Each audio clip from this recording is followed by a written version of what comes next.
Fala galera, eu sou o professor Carlos Magno do Dabio. Estamos aqui hoje para falar sobre transcrição. Hoje eu quero botar as vovó na fita. Hoje eu quero botar a véia na história. Eu vou usar minha avó nessa história, que era uma excelente cozinheira. E eu tenho várias lembranças deliciosas de coisas que ela fazia. Vovó tem sempre aquele livro de receitas dela. Às vezes está na cabeça, às vezes ela escreve tudo bonitinho. As vovó hoje da atualidade digitam e fica tudo certinho no livrinho, né? Ah, peraí.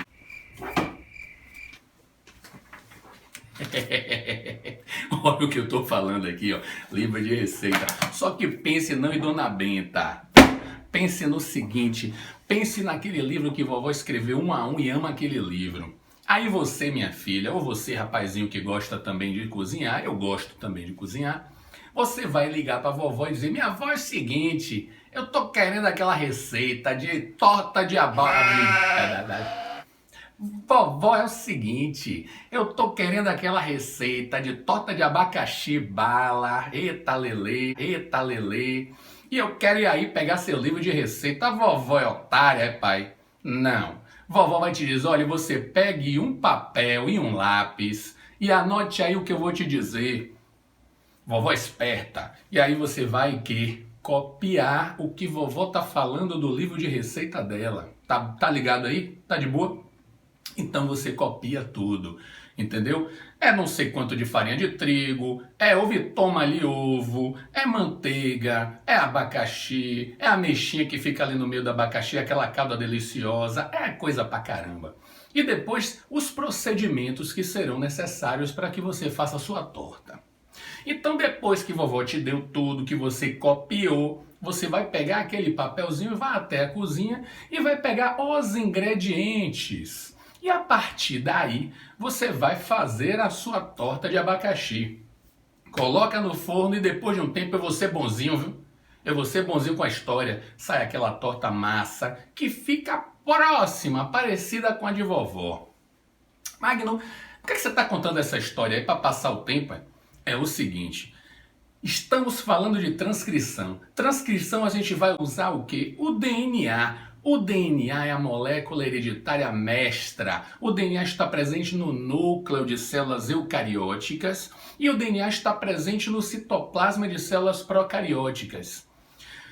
Olhe, o DNA não vai se perder num processo de transcrição, num processo de cópia de RNA para depois a tradução, que é o processo de fabricação da proteína. Então vamos fazer o seguinte, ó, a receita, o livrinho de vovó que ela não quer perder é o DNA. Ali ninguém mexe, ali não sai da mão de vovó.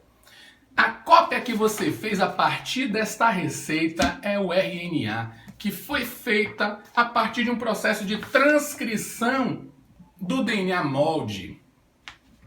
Pense que os ingredientes são os aminoácidos que estão livres e que depois, lá no processo de tradução, eles serão unidos por ligações peptídicas. Estou falando de proteína. E vai se fazer aquela proteína bonita a partir da receita de vovó inicial. Receita de vovó é o quê? DNA. O seu papel que você escreveu é o quê? RNA. E a torta maravilhosa é a proteína. Então nós estamos falando de um dogma central da biologia usando vovó nessa vibe aí. Vamos deixar a véia quieta agora. Então eu quero que vocês se liguem no seguinte. DNA é estável, já falou disso. Volta lá nas aulas de ácido nucleico, DNA e RNA que a gente discutiu isso. RNA é instável, uma molécula temporária. Ela será usada apenas nesse processo. Ó. Fabricou... vazou. E a proteína, que é o interesse maior, estamos falando aqui de uma expressão gênica. A partir do seu material genético, ele será expresso no que é palpável. Para pensar aí. Nós somos digitais, meu querido. Se você pegar um computador, tudo que você ouve, tudo que você vê no YouTube, isso que você está vendo aqui agora, eu não existo.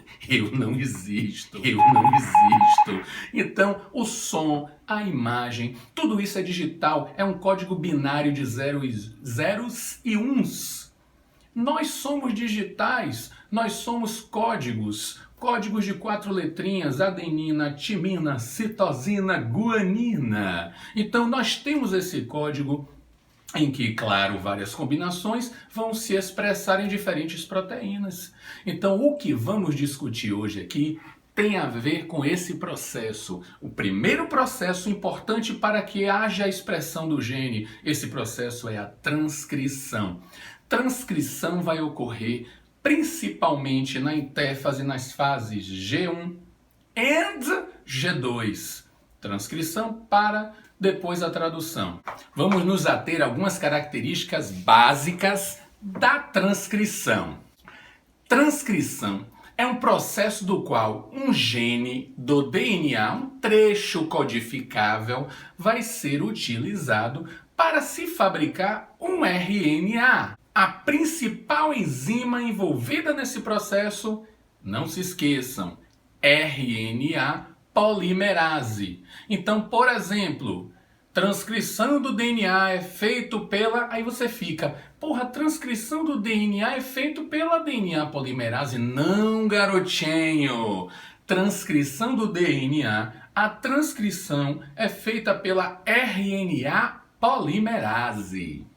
A transcrição começa quando a RNA polimerase chega a um local próximo à região do gene, é chamada região promotora, é próxima ao início do gene. Então ela sinaliza a RNA polimerase que se encaixa ali e ali ela vai começar a formar a bolha de transcrição, onde ocorrerá o processo. E já que a gente está falando da RNA polimerase, vamos saber um pouco mais sobre essa enzima? Vamos lá! As RNA polimerases são grandes enzimas com múltiplas unidades. Isso acontece mesmo em células procarióticas como a bactéria. Em nós, seres humanos, a RNA polimerase se manifesta nesse processo a partir de 3 tipos diferentes: a RNA polimerase 1, a RNA polimerase 2, a RNA polimerase 3. Cada uma delas se especializa em um mecanismo diferente.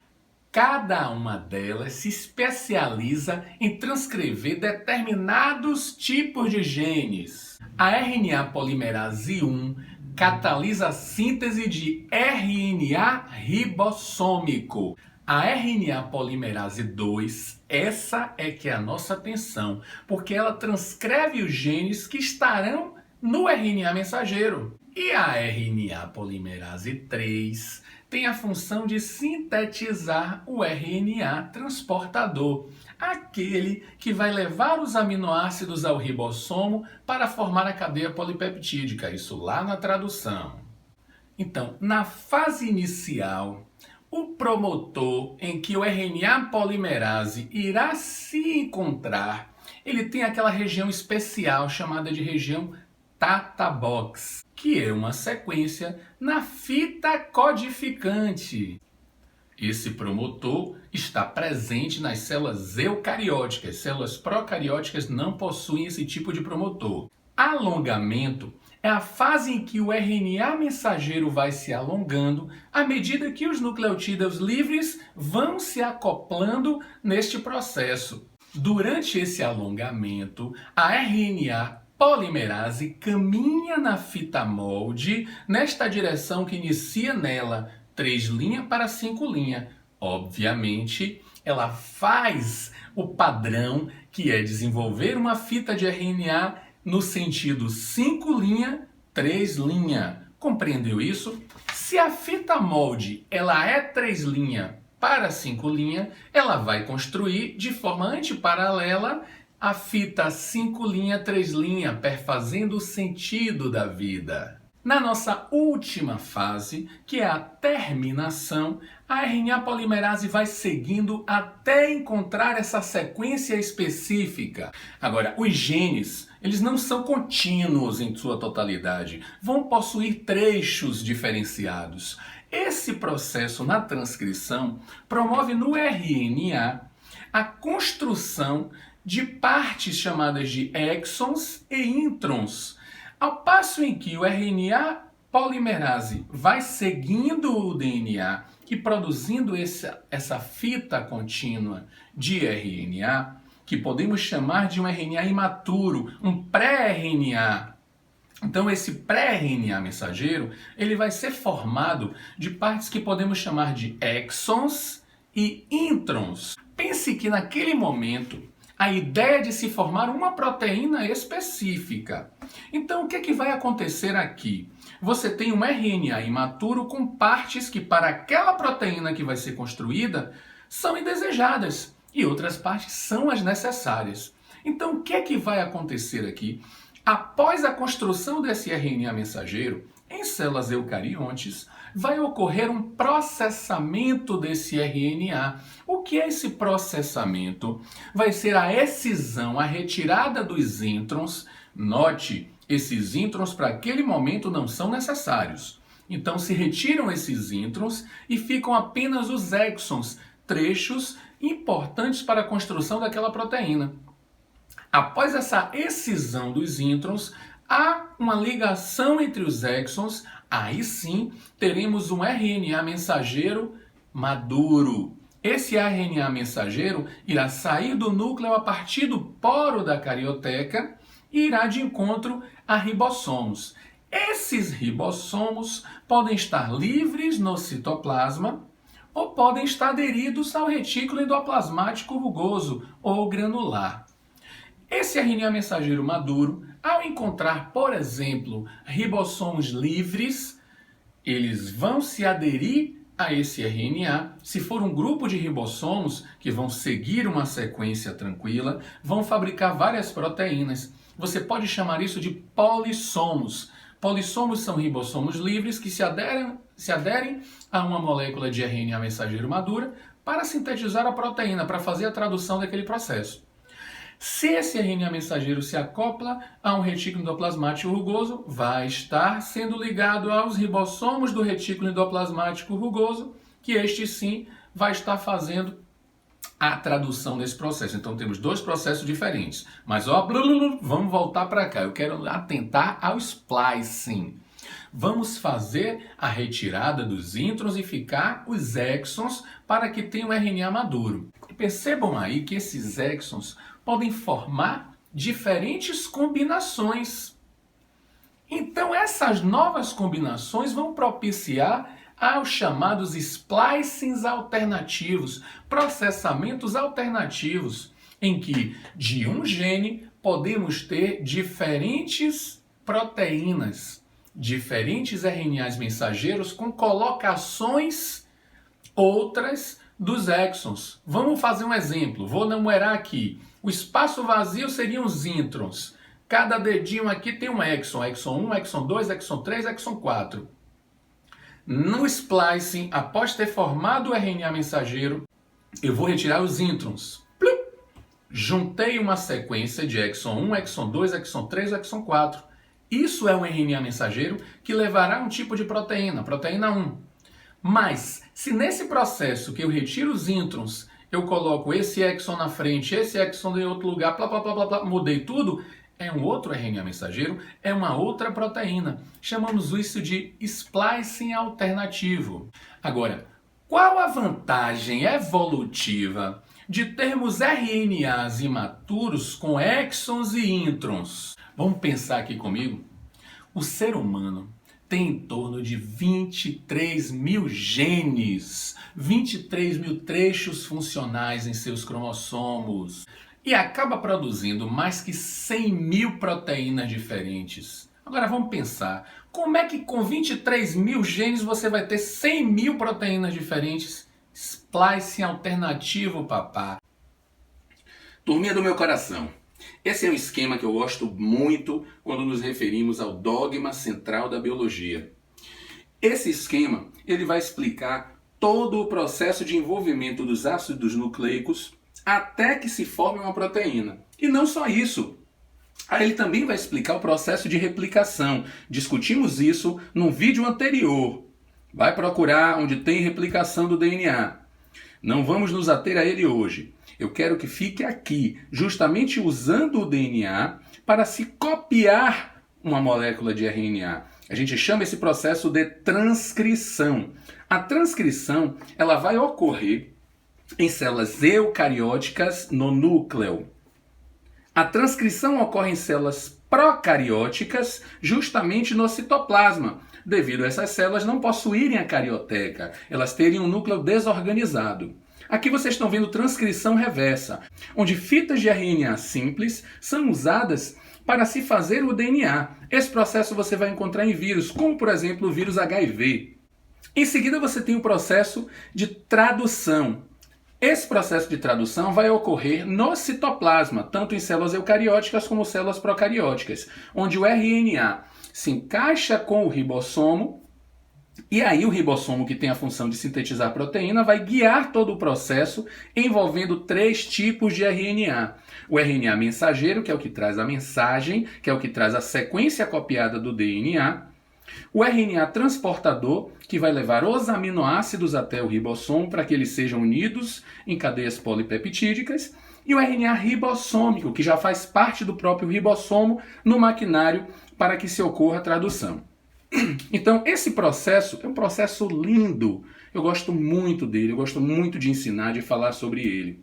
Vamos lá, galera, vamos seguindo aqui com essa imagem massa, alta tecnologia dos Estados Unidos que eu trouxe para cá para vocês agora. Vamos dar uma olhada aqui nesse esqueminha. Ele está indicando uma transcrição que está ocorrendo neste DNA. Vim com uma pergunta agora que eu quero fazer para vocês. Como é que a célula vai expressar a informação que está nesse DNA para que ela seja expressa em proteínas? Então, a expressão da informação genética vai envolver 2 etapas. A primeira etapa é essa que estamos esquematizando aqui. Ela envolve a transcrição. É sobre a aula de hoje. A segunda etapa falaremos numa próxima aula, que será a tradução. Na transcrição, o DNA ele será usado como molde para se fazer uma fita de RNA.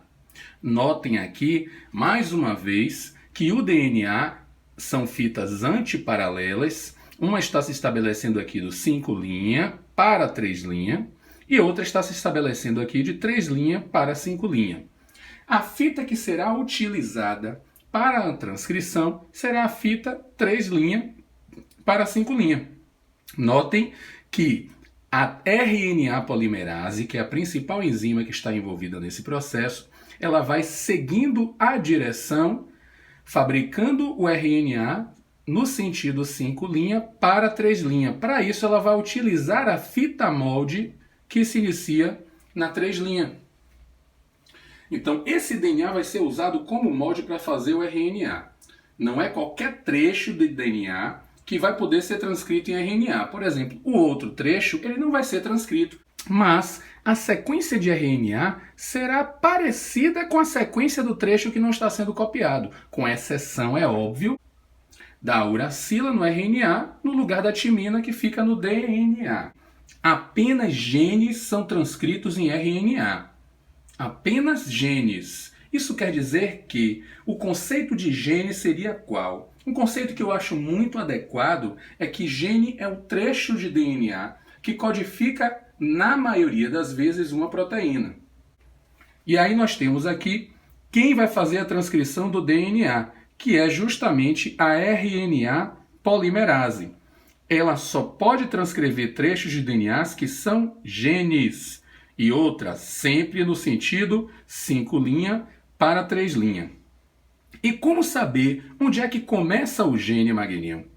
Bom, sempre antes do gene existe uma sequência que é chamada de promotor. Esse promotor tem uma sequência de bases que a enzima RNA polimerase vai reconhecer. Geralmente chamamos de data box. Então ele vai se ligar ao promotor e vai abrir a dupla hélice. Abrindo essa dupla hélice, a fita fica exposta para que ele possa percorrer todo o gene, sintetizando justamente a fita de RNA que é necessária. Ela vai coletando nucleotídeos que estão livres e adicionando esses nucleotídeos para o RNA. É uma fita crescente. A gente chama essa fase de desenvolvimento, de crescimento, de alongamento da fita de RNA. Notem que a fita de RNA, ao passo que está sendo feita, ela vai sendo construída e destacada da fita de DNA. Então, quando a RNA polimerase vai passando, aqui foi feita a bolha de transcrição, quando a RNA polimerase vai passando, atrás a fita vai se tornando novamente uma dupla hélice. Então essa bolha vai seguindo ao passo que a RNA polimerase vai construindo a fita de RNA. Outra coisa que eu quero que vocês saibam: DNA não se transforma em RNA, pequena criatura.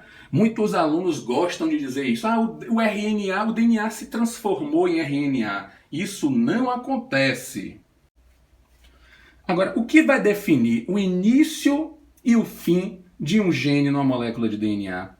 O início do gene vai ser sempre marcado por uma sequência especial, o Tata Box, que a gente vai chamar aqui de região promotora. Então tem uma sequência onde ele vai começar a fabricar, que você pode chamar de região promotora.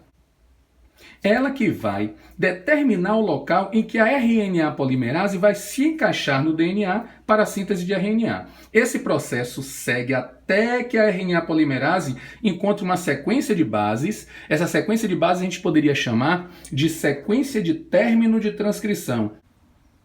Aí, galera, eu estou projetando aqui com a tecnologia de outro mundo. Você pode fazer isso no editor de vídeo e depois botar no YouTube. Nada, meu negócio aqui é roots, vai ser desse jeito mesmo e é assim que a gente vai embora. Então, o que interessa aqui é a gente saber sobre esse cogumelo. Ele é chamado popularmente como cogumelo verde cicuta. Eu não preciso nem dizer a você porque é verde, né? E não é verde porque tem clorofila, não. Pequeno jumento. Não há clorofila aqui. Cogumelo é um ser heterotrófico por absorção. Mas vamos ao que interessa aqui. Esse cogumelo verde cicuta, ele é da espécie Amanita phalloides. Ele é extremamente venenoso. E o que é que isso tem a ver com o nosso assunto? Tem a ver pelo seguinte, cara. O que é que vai tornar a morte por esse cogumelo uma morte pesada, barril? Primeiro, ele vai se ligar à RNA polimerase, pai. As toxinas desse cogumelo, elas vão se ligar à RNA polimerase. A RNA polimerase é crucial. Ela executa a transcrição, que é o nosso assunto. É o processo de copiar o DNA em RNA e este depois em proteína. Ou seja, não tem proteína no seu corpo se o processo de transcrição foi bloqueado por esse cogumelo. As histórias do Papa Clemente VII, você conhece? Nem eu. Mas há histórias que o Papa Clemente VII morreu, joga no Google, morreu ao ter consumido esse cogumelo. Então, assim, tem a ver justamente com o bloqueio de um processo importantíssimo que é a transcrição. Beleza? Então, galerinha, tô fazendo agora diferente para acabar. Muito obrigado por você que está acompanhando o nosso canal. Espero que tenha gostado do nosso vídeo sobre transcrição e muitos outros virão. Vamos nessa!